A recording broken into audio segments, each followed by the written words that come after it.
Hi welcome back to my channel. ఈరోజు కథ మదిలో నీవే చెలే 7వ భాగాన్ని వినేద్దాం. కీర్తి విక్కీని లవ్ చేస్తున్నానని వైషుతో చెప్తుంది. వైషుని హెల్ప్ అడుగుతుంది. వైషు చేస్తాను అంటుంది. అలా రోజులు గడుస్తూ ఉంటాయి. వైషు విక్కీ వాళ్ళు ఎక్కడికి వెళ్ళినా వైషు కీర్తికి చెబుతూ ఉంటుంది.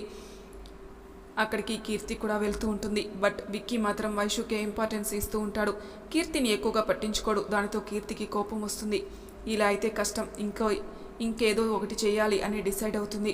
మరుసటి రోజు వైషు, నువ్వు అసలు నా ఫ్రెండ్వేనా అంటుంది కీర్తి. అదేంటి అలా అన్నావు? విక్కీతో లవ్కి హెల్ప్ చేస్తానని చెప్పి నువ్వేం చేస్తున్నావు? అదేంటే నువ్వు అడిగినట్లు హెల్ప్ చేస్తున్నాను కదా, మేము ఎక్కడికి వెళ్తే అక్కడికి తీసుకెళ్తున్నాను కదా నిన్ను. నువ్వు విక్కీతో ఎక్కువ టైం స్పెండ్ చేయొచ్చని ఇంకేం చేయమంటావు అన్నది వైషు. పక్కన నువ్వు ఉంటే వాడు నన్ను ఎందుకు పట్టించుకుంటాడు అని మనసులో అనుకుని చెప్తున్నా వైషు, కానీ విక్కీ నన్ను పట్టించుకోవటమే లేదు అన్నది. అబ్బా, ఇప్పుడు నన్ను ఏం చేయమంటావో చెప్పవే ఈ నస ఆపి అన్నది వైషు. అది అది అన్నది కీర్తి. ఎహే చెప్పు, నువ్వు నీ యదవనాంచుడు. నేను విక్కీ బైక్ మీద వెళ్తాను ఈరోజు అన్నది. మరి నేనెలా వెళ్ళాలి? భరత్ ఉన్నాడుగా, తనని అడుగు, ఏదో ఒకటి మేనేజ్ చేయవే ప్లీజ్. వైషు కాసేపు ఆలోచించి తప్పక సరే అంటుంది. క్లాసెస్ అయిపోయిన తర్వాత విక్కీ, ఈరోజు కీర్తి వాళ్ళ కారు రాలేదని తనని కొంచెం డ్రాప్ చేయవా అన్నది వైషు. నేనెందుకురా, భరత్కి చెప్తాలే అన్నాడు విక్కీ. నీతో అయితే తనకి ఎక్కువ పరిచయం ఉంది, అన్నయ్యతో లేదు కదా, తను అనీజీగా ఫీల్ అవుతుంది అంది వైషు. మరి నువ్వెలా వెళ్తావు? నేను భరత్ అన్నయ్యతో వెళ్తానులే అన్నది.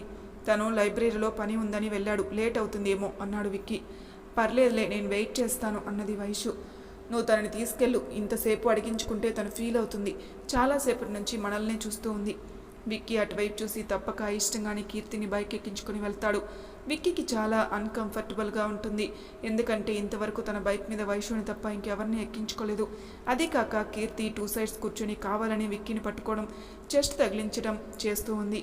విక్కీకి అదంతా కీర్తి కావాలని చేస్తుందని తెలియకపోయినా అలా చేయటం నచ్చట్లేదు.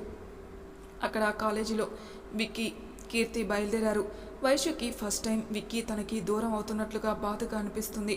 నా ప్లేస్లో కీర్తి కూర్చుందని కొంచెం ఇన్సెక్యూర్గా ఫీల్ అవుతుంది. ఇదేంటి నేను ఇలా ఆలోచిస్తున్నాను? నేనే కదా కావాలని వాళ్ళిద్దరిని అలా వెళ్ళమని చెప్పింది. అయినా విక్కీ నన్ను ఎందుకు నెగ్లెక్ట్ చేస్తాడు? నా తర్వాతే కదా విక్కీకి ఎవరైనా అనుకుంటూ ఉంటుంది. కానీ మనసులో మాత్రం చాలా బాధగా ఉంటుంది. అప్పుడే అక్కడికి రాజేష్ వస్తాడు. హాయ్ వైష్ణవి అంటాడు. Hi sir. ఏంటి నువ్వు ఇంకా వెళ్ళలేదా ఇంటికి? మా అన్నయ్య కోసం వెయిట్ చేస్తున్నాను అన్నది. అన్నయ్య? నీకు అన్నయ్య ఉన్నాడా? మా ఫ్రెండ్ సార్, చిన్నప్పటి నుంచి తెలుసు అన్నయ్య అంటాను తనని. ఓ, ఆ రోజు సాంగ్ పాడాడు కదా ఆ విక్కీనా? కాదు సార్, తనని అన్నయ్య అని ఎందుకంటాను? ఆ ట్రూప్లో భరత్ ఉన్నాడు కదా తను. ఓ ఓకే ఓకే, తనని అన్నయ్య అని ఎందుకనవు? ఎనీథింగ్ స్పెషల్ అన్నాడు వైషు మనసులో ఏముందో తెలుసుకోవడానికి.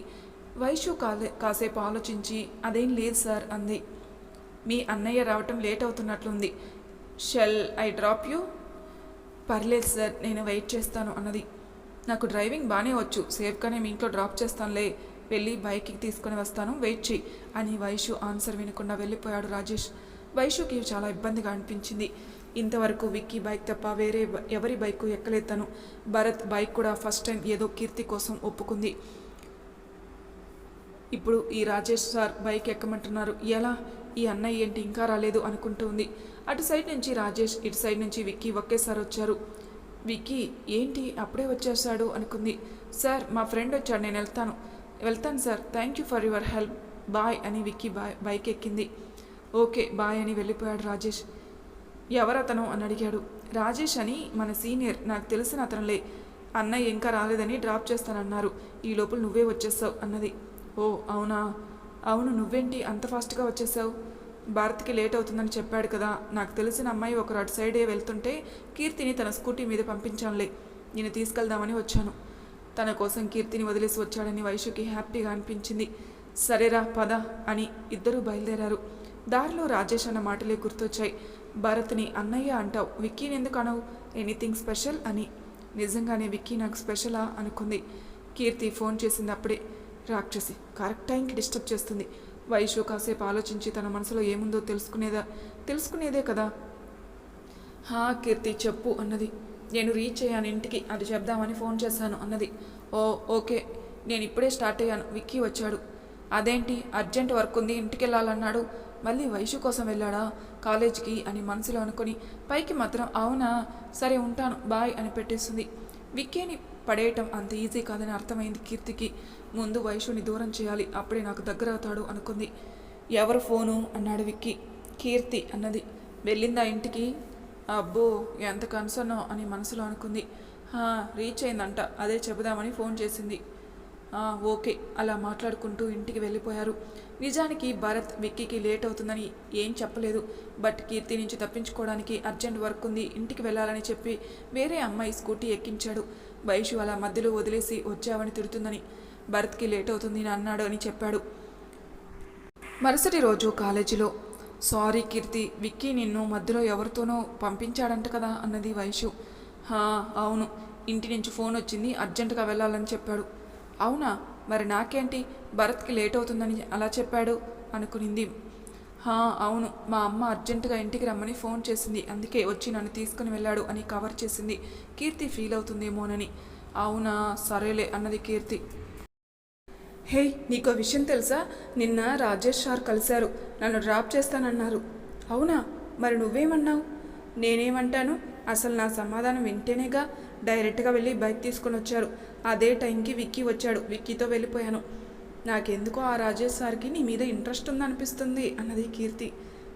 ఊరుకోవే, నువ్వు నీ అతి పచ్చకామెరలోడికి లోకమంతా పచ్చగా కనిపించినట్లు లవ్లో ఉన్న నీకు అందరూ అలాగే అనిపిస్తున్నట్లున్నారు అన్నది వైషు. అబ్బా నిజమే బాబు, నీకు తెలుసా రాజేష్ సార్కి కాలేజీలో ఉన్న ఫుల్ ఫ్యాన్ ఫాలోయింగ్ ఉందట. చాలామంది ట్రై చేశారంట, ఎవరికీ పడలేదు.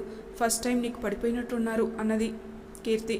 అవునా, అంత ఫాలోయింగ్ ఉందా అంది ఆశ్చర్యంగా. పడింది పాప బుట్టలు అనుకుంది కీర్తి. అవునే, అయినా నువ్వే చూసావుగా, సార్ చూడ్డానికి మస్తుంటారు, చాలా మంచివాడు అంట. హెల్పింగ్ నేచర్ చాలా ఎక్కువ. నీకు కూడా హెల్ప్ చేశారు కదా, బాగా చదువుతారంట, టాపర్ అంట. అంతేకాదు మంచి ఫ్యామిలీ బ్యాక్గ్రౌండ్ కూడా ఉందట. ఇంకా అమ్మాయిలు పడక ఏం చేస్తారు అన్నది కీర్తి. అవునా అంటూ ఆలోచనలో పడింది వైషు. అవునే, అలాంటి సార్ నీతో మాట్లాడడానికి ట్రై చేస్తున్నారు, నిన్ను బైక్ కూడా ఎక్కించుకుంటాను అని వచ్చారంటే నిజంగానే ఇది సూపర్. సార్ నీకు పడిపోయారు, అయినా నీకు ఎవరు పడకుండా ఉంటారులే, అంత అందంగా ఉంటావు మరి అన్నది కీర్తి. చాలే ఆపు నీ భజన అన్నది వైషు.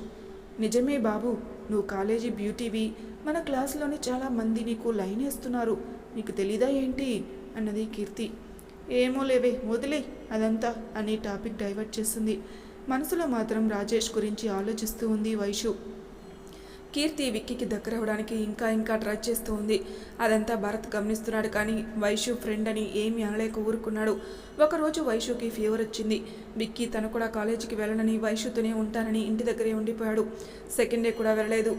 వాళ్ళకి మ్యూజిక్ కాంపిటీషన్ ఉంది, ప్రాక్టీస్ చేయాలని ఫ్రెండ్స్ ఒకటే ఫోన్ చేస్తూ ఉన్నారు. అయినా వినకుండా ఫోన్ ఆఫ్ చేసి వైషుతోనే ఉన్నాడు. భరత్ వైషుకి ఫోన్ చేశాడు. అన్నయ్య చెప్పు అన్నది. ఎలా ఉందిరా, తగ్గిందా అన్నాడు భరత్. ఇప్పుడు పర్లేదన్నయ్య అన్నది. సరే జాగ్రత్త, వాడు ఉన్నాడా నీ దగ్గర అన్నాడు. పక్క నుంచి విక్కీ లేడు అని చెప్పు అని సైగ చేస్తున్నాడు. లేడన్నయ్య చెప్పు, ఏమైనా చెప్పాలా అన్నది వైషు. మాకు కాంపిటీషన్ ఉంది, ప్రాక్టీస్ చేయాలరా అంటే ఫోన్ ఆఫ్ చేసి నీ దగ్గర కూర్చున్నాడు 2 days నుంచి అన్నాడు భరత్. అవునా, నేను పంపిస్తాలే అన్నయ్య అన్నది. థ్యాంక్ యూరా, టేక్ కేర్ అన్నాడు. సరే అన్నయ్య అని ఫోన్ పెట్టేసింది. విక్కీ వైపు కోపంగా చూసింది. అబ్బా వైషు అలా చూడకు, ఏమైందో చెప్పు, ఏమన్నాడు వాడు? ఇప్పుడు నువ్వు వెళ్తావా వెళ్ళవా అన్నది వైషు. నిన్ను ఇలా వదిలి ఎలా వెళ్తాన్రా? ఇప్పుడు నువ్వు వెళ్ళలేదనుకో నేను మెడిసిన్ వేసుకోను, తర్వాత నీ ఇష్టం అని బొంగుమూతి పెట్టుకుని కూర్చుంది వైషు. విక్కీకి వైషుని అలా చూస్తే నవ్వొస్తుంది. సరే వెళ్తాను, నువ్వు జాగ్రత్తగా ఉండు, రెస్ట్ తీసుకో, ఇల్లంతా తిరగకు, 2 గంటల్లో వచ్చేస్తాను అన్నాడు. సరే మహాప్రభు, సరే వెళ్ళు నువ్వు ముందు. విక్కీ సరే అని బయలుదేరాడు. కాసేపటికి వసుధ గారు రూమ్లోకి వచ్చారు. అమ్మయ్య వెళ్ళాడా ఈ విక్కీ? అసలు నీకు ఫీవర్ వచ్చిన దగ్గర నుంచి ఒకటే గోల. ఆంటీ వైషుకి జ్యూసు, వైషుకి టిఫను, వైషుకి ఫ్రూట్సు, మెడిసిను అంటూ నీకు అమ్మని నేనో వాడు అర్థం కాలేదనుకో. ఈ 2 days నుంచి ఇంటికి కూడా వెళ్ళలేదు. నైట్ టైం కూడా తడిగుడ్డ వేసి నుదుటి మీద చూస్తూ ఉన్నాడు. అయినా నీకు చెప్తున్నాను ఏంటి, నేను నీకు ఇదేమైనా కొత్త ఏంటి?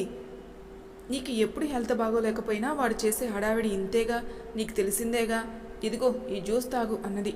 అమ్మా ఇప్పుడు ఏం వద్దులే, 1/2 hour ముందే విక్కీ ఫ్రూట్స్ పెట్టాడు అన్నది. నాకు తెలియదు తల్లి, ఇది కూడా వాడి ఆర్డరే.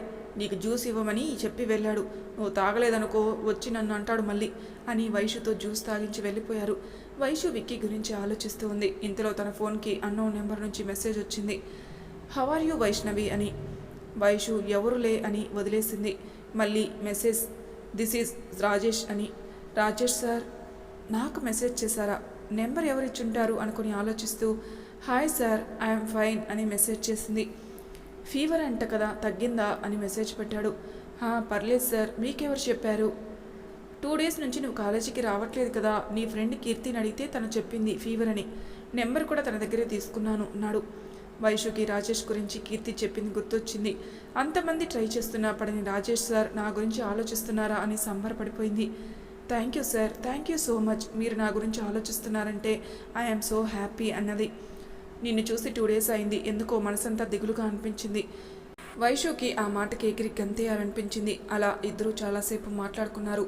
వైషు విక్కీ గురించే ఆలోచించలేదు ఇంకా.